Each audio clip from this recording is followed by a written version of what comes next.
within 2 days. How'd you get the meeting? By a killer script. Killer scripts? Yeah, Yes. scripts. And it's not anything that I came up with. It's all out there. Hit me with one of them. All right. Do you want to be the first sale by owner? I'll be the first sale by owner. Is that what you're doing this? Are we doing this right now? Yeah, and you should know. Well, no, I'm just saying, like, this is the for sale by owner episode, right? Like, this is if an agent's watching this, like, how do we do this? All right, and I'll just give a little disclaimer that I have been traveling for the last 8 months. I'm already uncomfortable. Something tells me you can ramp it back. I'm already uncomfortable. I haven't called the for sale by owners in a while, so we'll see how this goes. My concern is our home's about to be listed.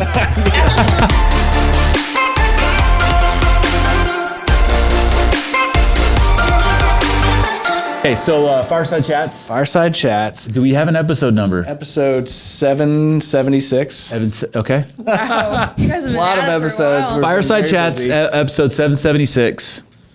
Rock and roll. It's gonna go. Look at- It gets tall. Right, too. Does it? Yeah. What were you thinking? You just think it was just gonna be this little I tiny thought it was fire? gonna be like a candle, maybe. Oh no! Oh no! No, we've considered marshmallows. Yeah, actually. We've talked about it. Yeah. I told you Fall one is time right we're around just the gonna be corner. interviewing somebody, and I'm just gonna pull out a marshmallow and just start going We need to do that. with the kerosene, which probably will add great flavor. It's not totally toxic. I'm kind of sad that I don't get to be the person to sit here and roast. We may have to do as a version 2. Part 2. Okay. Yeah, All right. for sure. Part 2. Rock and roll, man. Awesome. So our guest today, we haven't seen her in forever because she's now a world traveler. Mm-hmm. Emily I've Peckham. met her. Yeah. Oh yeah. First time you met her in person. Nice to meet you. That's right. That's Yeah. right. So I've known you since 2017, 16? 2018. 18. Yep. Yep. So I was actually productivity coach, and it was right whenever I was transitioning into team leader, and we had a brand new agent named Emily Peckham, who eventually would be So brand new in 17. In 18. Brand new in 18. Okay. Yeah. brand Got it. new agent, brand new to the area. You'll 5 talk years. about that a little bit. I did that math. But yeah, so you're so good at math. I'm so good at math. Not just a pretty face. I'm This telling is you. Great. I'm not just the talent. Yeah. Yeah. Well, somebody's Somebody's got to be. on the show. So, Okay. Emily, tell us a little bit about yourself. How did you get here? Who are you? Yeah. Give your story. So yeah, I just had my 5-year anniversary in real Already. estate, which is crazy. When I moved to Franklin 5 years ago, I had just graduated college in May of 2018. Austin and I got married in June of 2018, got my real estate license in August of 2018. Big year. A lot going on. And started selling real estate right away. I had my degree's in finance, but I had been interviewing for jobs out here in Nashville, and my mom is self-employed, Austin is self-employed, and I just wasn't really excited about any of them. And so I decided to Being an just employee. leap into real estate. So finance to real estate. Why that? Why not go down the finance road being self-employed? I really did not enjoy studying for finance. Okay. I did really well in school. I mean, I think I had a close to a 4.0, but I just studied to get the good grades, and I wasn't really passionate about the subject. getting into it. Okay. So you jump in 5 years ago, come to Keller Williams. Knew a ton of people here in the area. Zero. Yeah. In fact, yeah. Austin had been here for It's a 2 good years point to prior. make. Yeah. Yeah. He was in the music industry, so all of his buddies were 22 to 25-year-old guys who were not in a position to buy a house. And so, yeah, I did not know a single soul, which is kind of what got me started in calling for sale by owners. I heard this story. Yeah. Yeah. So I came into the market center. Joe Sheeran was teaching a class here. And this was probably day 2 with, actually, I don't even think my real estate license had technically posted as active at that point. We could probably cut that out. She was not doing anything illegal. Everything was You can above take board. classes. You just can't. Sell real estate. Sell houses. Yes. Or prospect at this It was point. probably active. Yeah, I'm Yeah. sure. It I'm was sure. active by the time Lost I in the started paperwork. prospecting. Yeah. So I went in, and he had been teaching this class. I like Joe. Joe's a good guy. He's great. Yeah. He had been teaching this class on for sale by owners, and I just got so excited about it. Really? Yeah, because I was just like, who else am I going to sell a house to? As most agents would. Yeah. Love for Love, sale by owners. yes. It's the jam. Carve it out and go. Yeah. Okay. I mean, I'm 23 years old at this point. I'm like, who else am I going to Yeah. sell houses to?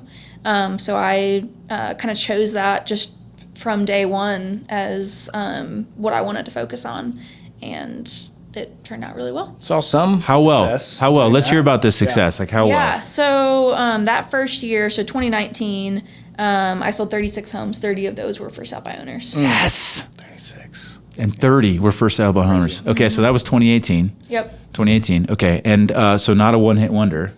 The next year, what'd that look like? 2019 or 2020 was 104 houses. How many were About first sale? 60 of those were for sale. So you stayed with the strategy. That's amazing. 4 houses, In your second year, and you don't have a team. Like you don't have a large No. team that is not getting carrying fed out all leads. these- No, No. just you. Yeah, it was me and a transaction coordinator. We can talk about this, but I went through a few assistants just because I was like going so fast, almost too fast, that I was just kind of burning through assistants at that point. So yeah, I mean, it was basically just me and a transaction coordinator. And normally, if you get to 36 transactions, that's kind of whenever you see, hey, I need to hire some help. A buyer's I'm agent, like they're building a drowning here. team. Yeah. Yeah. And Yeah. you were like triple that. Yeah. Yeah. How did that go? How did that feel? It didn't feel very good. It felt good financially, you know, and it allowed us to, we had a lot of extra cash on hand that we were able to purchase investment properties with. And so that was really a huge blessing, especially the timing of all of that, like looking back and what interest rates are at right now, and with the timing of when we bought those properties, that's allowed us to do some of the things that we're doing now is just like, it's just incredible how it all worked out. But I was extremely burnt out. I'm sure. I mean, I was probably working 80 hours per week and just not a happy camper. Why so long? I'm just curious, like looking back, why so long without hiring help? Was because you were new, didn't know, were scared that this wasn't Yeah. going to continue? So I or waited just, until I June. can do this all on my own. Yeah, I think I just didn't realize like how fast of a start I was going to get off to. And then also by, I think it was June of 2020, so I was about halfway through that year when I did start looking for an assistant. Okay. At that point, I already sold, 50 or 60 homes that year. In June, which is the third year. Which was the second year. Second in year, okay. 2020. And so when I was hiring, like that just felt like another thing on my to-do list. Like Got it. really getting detailed about the type of person that I wanted to hire, and I didn't have time to train them. And so I did hire someone in that summer, but I think it lasted maybe 2 or 3 months, and that was my own fault because I just didn't have the time to really. Which then adds more onto your plate because now we had leverage, now it's gone, and then now we have Yep. to find it again or take it on ourselves. Yep. Yeah. Yeah, Okay. and so it's kind of a cycle of that for like 2 or 3 different assistants. So that's something that when I ramp back up right now, I'm in a little bit of a different season of my life, but I'll hire from the very beginning. Okay, so if I'm watching this episode right now, I'm like, how the heck did you do 104 transactions? And yeah, so I get it was for sale by owners, but like, Yeah. what's the superpower? What was the 1, 2, 3? What do you? I mean, I'm sure just determination and hard work, but Yeah. there's got to be some magic there too that you found. There was a lot of like effort and practice that went in that first year when I was getting started. From August of 2018 through January 1 of 2019, I was script practicing. I mean, an hour and a half, 2 hours every single day. With yourself, with other people? With myself, a combination. Okay. I had script partners. I would walk on the treadmill every day for 45 minutes at lunch and practice scripts. So I got all of that like down. That was like the most important thing that I did early on in my career. You were grinding. I mean, it was not Yeah. uncommon for you to be the first person at the market center. I'd make the It's coffee still every dark morning. and maybe not well. I mean, sometimes I forgot to put the coffee pot under the dispenser. So Yeah. sometimes I'd walk into the kitchen 10 minutes later and it'd be all over the kitchen floor. Yeah. But yeah, I was here at 6:30 in the Crack of morning, dawn. ready to go. What time did you start making phone calls? 8 a.m. 8 a.m. So 6:30 would be like role play, script practice. Get my list down. Yeah. How many calls would you be making a day? Was it just Well, so not only did I call for sale by owners, but I also door knocked and circle prospected. For sub owners though, right? That same or just kind of all over the Everybody, place? because part of what I do when I listed a for sale by owner is I would call all the neighbors around that house and let them know about it, see if they had a buyer for us, Okay. and then also try and find out, when do you plan on moving as well. So, I mean, I was probably making 200-300 phone calls a day, I would say. A day. That's awesome. Were you using phone burner or just old fashioned, like just punching it in? No, and I was making using calls? I started out typing everything in, then I ended up using a dialer. Okay. Yeah, Mojo or Vortex. Wow. That's amazing. Meticulous about the repetitions, and it was just methodical that she would come in and you almost just knew your schedule just based off how repetition. Yeah. Is it a bit robotic? Would that be like a decent? Sometimes, yeah, but I mean, I feel like there's just so many cool stories out there, people that you get to interact with. I mean, some people like start crying on the phone and telling you about the reason that they're selling their house. It's not a happy reason. So I feel like all those things kept it really interesting and fun. And also just like I have always been super competitive. So like the hunt and the chase of getting someone to, set an appointment with you and then listing that home was really fun and challenging for me. And I think that's why we talked about why 104 homes, like how 104 homes, and it's because you had that hunt and chase and competitiveness to get it. Yep. But I think you also had that skill set to be able to connect with a wide variety of people and help them. So it wasn't that you were selling, it was that you were helping, but you had that drive and competitiveness to be able to get to them. I have a ton of empathy for people, and I do think I have a really good gift of connecting with people, regardless of what their personality style is. So I think when I'm making that phone call to a for sale by owner, to anyone, they kind of feel like they're talking to a friend or someone that they've met before, not some real estate agent that's cold calling them. Yeah. I'm just I didn't know it was 104 transactions second year. I'm still kind of taken aback by that. How old were you then? That was 24. 24. I love it. 104 transactions. So amazing. 24. Yeah. Ugh. So we go back, and you're 5 years into this. You go back into that second year. Like, what is there some lessons that you learned now that you tell yourself? Oh, yeah. Like what? Well, I think the first thing that I would have done differently is I would have hired someone who walked in the day that I got my license with me. Hard to do when you say that now, though, right? So yes. you would go into debt immediately with an assistant or something like that? I would, yeah. Just throw it all in. I should have known, because I've always, just my entire life, I wrote down in, first grade that I wanted to play college soccer, and I played college soccer. And I've just always been super competitive, super driven, and very goal-oriented. And so I should have known, I'm capable of doing whatever it is that I want to do, whether that's 30 homes or 100 homes. And I think I would have been a lot more better set up for the future had I have brought someone in with me from the very beginning. Because, by the time I did end up hiring them, they were drinking from a fire hose. So, yeah, it was a little bit too late at that point. So the big thing would have been hire an assistant right out of the gate. Yep. I've never heard that one before. Yeah. That's a good one. Okay. If you've got that drive and you've got to have that drive. You have to know that I'm going to be successful. It's just a matter of what is that going to look like versus I hope I'm going to be successful. I'm giving real estate a shot. And, I think if you've got that drive and it's just a matter of who am I going to help and how many, am I going to get 50 or am I going to get 100? Then you can do that.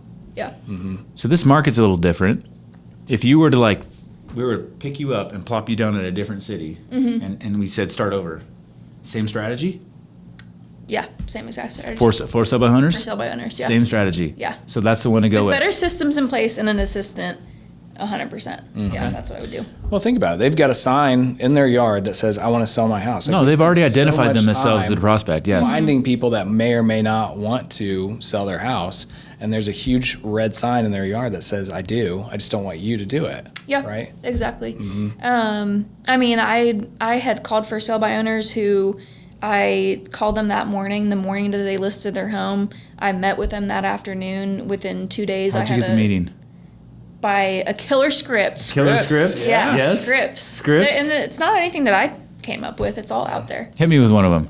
All right. Do you want to be the for sale by owner? I'll be the for sale by owner. Is that what you're doing this? Are we doing this right now? Yeah, this is good. And you should know. Well, no, I'm just saying, like, this is the for sale by owner episode, Yep, right? Like, I love this it. is if an agent's watching this, like, how do we do this? All right, and I'll just give a little disclaimer that Okay. I have been traveling for the last 8 months. I'm already uncomfortable. Something tells me you can ramp it back. I haven't really, already I uncomfortable. haven't called the for sale by owners in a while, so we'll see how this My goes. concern is our home's about to be listed. Actually, what I do want to point out by this is that I have not called for sale by owners in probably 10 to 12 months now. Okay. But So the you will business see, is pivoted then? Yes. Okay. But you will see that I still have all the scripts I need to get- memorized I and need to get ready. It's like you're nervous. I'm You're over about to there, sell your I'm house and you just stressed don't know it. All right. Yeah. Ring, ring, ring. I'm about to call my wife. Hello, how are you? Hello? Hey, is this Keith? This is Keith. Keith, this is Emily Peckham with Keller Williams. I am another real estate agent calling you. I've had a few today. Am I lucky number 10? What do I win? I don't know. I've lost track. Oh, man, I'm sorry. I always joke with people. I'm like, what you don't realize when you put your house on Zillow as a for sale by owner is that all the crazy real estate agents start calling you. How do I know you're not one of them? I promise you. I promise you I'm not. You're Promise. just going to have to trust me. Okay. You've got a beautiful home. Where are you moving to? How do you know I have a beautiful home? I've looked at all the photos. Okay. I see you. I forgot that I did that. Yeah, I mean, some for sale by owners don't even know how to get them up on Zillow, so I'm very impressed. Oh, okay. Yeah, so anyways, where are you moving to? I don't know yet. I don't know yet. It's somewhere in town. I think we want to get out of here though. Okay, more Yeah. space that you need, less space, are you downsizing, or kind of what's your reason for selling? It's a bigger space, and I think we need to get some smaller space. But what's up? I'm busy. I got to get out. I'll of get here. right to the point, Keith. Okay. Don't worry. So I try not to sound like all the real estate agents that are calling you. I know you're getting a ton of phone calls, but I just wanted to ask you, if for some reason you couldn't sell sell the house by owner, how long would you wait until you interviewed an agent? I just don't think we will. I don't think it's worth it. You want to save money on the commission, I'm guessing? Yeah, that's why we did it this way. That's 90% of for sale by owners I talk to. Let me ask you this. If there was a way that I could show you that I could sell the property for you and net you more money than you could selling the house for sale by owner, even after my commission is paid, is that something that you'd be interested in just looking at? Well, I'd definitely have to talk to the wife, but two people have already told me this. 2 people have already told you this. Yeah. Look, if you thought that an agent could do that for you, you probably have already hired one, right? Probably, yeah. That's And yeah. if you were as confident as I am that by hiring me is how you will accomplish that, you'd probably go ahead and agree to meet with me, right? I think I might. I've got availability at 4:30 or 6 o'clock tonight, which is better for you, Keith. So you just don't let go. No. You just sold your house. I did. Yeah. Yeah. Yeah, because you better believe when I step Yeah. in the sometimes I bring a for sale sign, a sold sign with me. And the first thing I'll say when I show up to your house is, this is the sign that you'll be seeing in your yard very quickly when you hire me. You will be. You will be. Yeah. Yeah. You no. will be. Yes. Yeah. Are you discounting commissions when you're doing that? No. So you Yeah. okay? Crushing it. I love it. That's the script. Okay. Yeah. Because I spent 2 hours a day doing that, I can Pivot I can do left or that, right and I anytime haven't something done it comes in 10 or 11 months. So why wouldn't you go do that now? So you're getting into it now. Mm-hmm. If you had to plop yourself out in a new city, that's how you do it. But moving forward from today, that's probably not going to be the plan. No, I will. It's just that we have been traveling in our RV for the last 6 months. Came home when I was about 25 weeks pregnant, Okay. which was about 5 weeks ago. And so now we're just gearing up for baby. Settling in. Yeah. Okay. Yeah. So you packed it all up. Listen, we want to talk about that a little bit, right? Yeah, So you packed yeah. it up, bought an RV. Bought an RV. Still have the RV? Have it. Yep. Okay. So you bought the RV and you traveled. Mm-hmm. What lessons are there? Oh my gosh. So Right? many. I mean, as a real estate professional, right? You're and this isn't like you just present in town. not staying around Tennessee. Like you went Yeah. left to right. We were, All over the country. yeah, all over the place. We planned to be gone for a year. But we decided in 2020, 2021 was kind of a similar year. Mm-hmm. And then in 2022, at the end of that year, I was like, okay, something's got to change. Like Austin, my husband, was on kind of a similar path. Like he was working crazy hours building a media company. We had these flips that we were always doing. We ended up buying 8 houses in a 2 or 3 year period. And life was just crazy for both of us. Yeah. we really did not have time for much other than work. And so we really felt like something needed to change. And so we bought an RV, and we actually decided like in October of last year that we were going to buy an RV. Bought the RV like 3 weeks later, and then took off the day after Thanksgiving. Was this kind of like, hey, we just need to blow it up decision and whatever happens, happens? Yeah. Or were you super intentional with this too? Like, hey, we're going to think through this, we're going to plan it, we're going to make sure this happens? Not super well thought out, no. Okay. So if something happens to the business, something happens to the business. It wasn't like... our income from our rentals, we thought about like financially, if I did not sell a single house, then like what would things look like? And we knew that we would be fine. And so that gave us the freedom to not really plan out like where we're going to go and how is all of this going to look. And we just knew that we needed to go. Well, and I think like knowing your track record and just knowing yourself, like it's not a matter of, oh my gosh, what if nothing happens? Yeah. What if we don't? Yeah. Like you know that it's going to work out. I can't come back and do that all over again. Of what does it look like when it works out? Yeah. And the other thing that I'm like learning is such a blessing now that I'm in a place where like I don't feel the need to go out and sell 100 homes a year, but I could if I wanted to. And I know that at any point I could get on the phone tomorrow morning and have a listing secured, or if we needed the money. So I think I have that confidence now that has given us a lot of freedom to make decisions like that.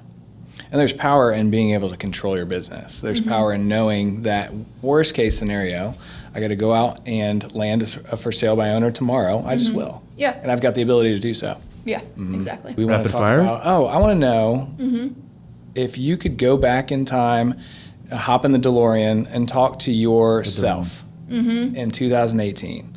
Brand new agent, Emily Peckham. What does that conversation look like? Yeah. So we already talked about the assistant, so Yeah. I won't bring that up again. I would also just say, like, early on in my career, like, and even now sometimes I struggle with it, is I had so much of my identity was tied to, like, I sold 104 homes a year, or I sold this money. And I think I crafted this like idea in my head that I'm this rookie rock star real estate agent, and it's good to have that confidence, but I placed like my entire identity in my success in real estate. And I think I really struggle with that a lot. And now that I'm a little bit older, it feels like forever. It feels like 5 years ago, it feels like forever. But I just think like being confident in who I am now, and I don't have to go do anything to prove anything to anybody. Now I've come to realize like there's so much more out there, like having investment properties and assets and all of that is obviously super important, and I'm all about growth. But I do not want to ever sacrifice my family or my health in order to sell X number of houses a year. And so just being able to go on this trip and get to experience like passion for fly fishing that Austin and I have now, and just seeing the country, like I'm just finding like the purpose of selling houses is to be able to fund a really, really awesome, incredible life. So I think that's what I would tell myself. Well, I think I remember having that conversation in my office about, selling 104 homes is what you do. It's not who you are. And it sounds like kind of taking that trip has allowed you to kind of figure out who you are. And then now, however many homes we sell moving forward, that's just what you do. Yeah. That's cool. So what does it look like over the next 2 years for Emily Beckman? Like you're having the baby, you're back, right? And now you're back into real estate. What's the plan? What's the goal? I'm still trying to figure it out, to be honest with you. I just went up and took like a little retreat and did a lot of journaling and like what's next for me. And I feel like right now all that I can focus on is being a really incredible mom. We're so excited to have a little girl. You're so fun. In November. And I think that'll, I think that will bring about forth a lot of answers too, about what I want the future to look like. But I still envision myself in real estate. I just don't know quite yet at what capacity. Okay. Yep. I love it. Little girls, they're the best. They are. Girl dads. Girl right dad here. all day. Yeah. Won't change a thing. Okay, rapid fire. Are we going to do this? Yeah. So it's one word answers. Okay. And we can't really repeat them. Okay. Yeah. Right. I'll try my best. Sure. Yeah. Favorite food. Starting with the easy one. Ice cream. Jenny's Brambleberry Crisp. That's right. You that's said what that I earlier. wrote. Should have known. That's in the trust. Okay. Yeah. That's in the trust, right? Two things in the fridge. Okay, Yeah. in the trust. All right, cool. Time you get up in the morning. Right now, 7. 7. Sleeping in. Okay. I'm trying to gear In up. 2 years. Probably 5:30. 5:30. Gonna get back to 5:30. Yeah. Okay. Favorite TV show. Man in the High Castle. Man in the High Castle. Okay. It's just what I'm currently watching right now. Zillow. Bad. Bad. Okay. Favorite podcast. Fireside Chat. Oh, Good answer. That's Finally. the best one yet. It took us so many episodes, but we right. finally got it. This is great. That was good. My mom is going to be so proud. So proud. CRM. Command. Social media. Instagram. Favorite spot in Nashville. Franklin. Oh, Ooh. Okay. Favorite restaurant in Nashville. OBJ. Really good place. that is a good place. Lead gen. Place. Legion? Lead gen. Lead Oh, gen. Lead Gen. Lead gen. For sale by owners. For sale by owners. Yeah. FSBOs. Okay. And favorite city. This is a good one. You traveled all over the place. Favorite city. Oh gosh, this is I should be prepared for this one. Well, you are going to be now. I would say this is not one word, so I apologize. It's okay. I can't remember the city that it is in, but whatever city Yosemite is located in. I don't even know what city it's in either. There's a good That's a good one. quiz question Okay. right there. So that's the place. Yeah. Did you do a lot of fly fishing there? We went. It was like 25 degrees that day. Cold. It Thanks was for that, very, thanks. very Yeah. cold. So not my favorite place to fly fish. Yeah. But my favorite place to fly fish was in outside of Bozeman, Montana, and Craig, Montana. Okay. We went back in June, and it was unbelievable. Well, that's where A River Runs Through It was filmed, so I think that makes sense. Yeah. Yeah, a little bit. Yeah. Yeah. Cool. It's awesome. That's it. All right. thing? What Wrapping it up. Anything else that you want all 3 or 4 viewers to know? You know, I don't think so. I think we covered it pretty well. Me too. I thought that was good. That was really good. All right. Thanks for having Fireside me. Chats, episode 776. 776 Wrap. in the wraps. You got to go fast on that. Woo! Love you guys. Lost some knuckle there. Yeah, it's gone. Fantastic. Heck yeah. That was great. Good job. Guys.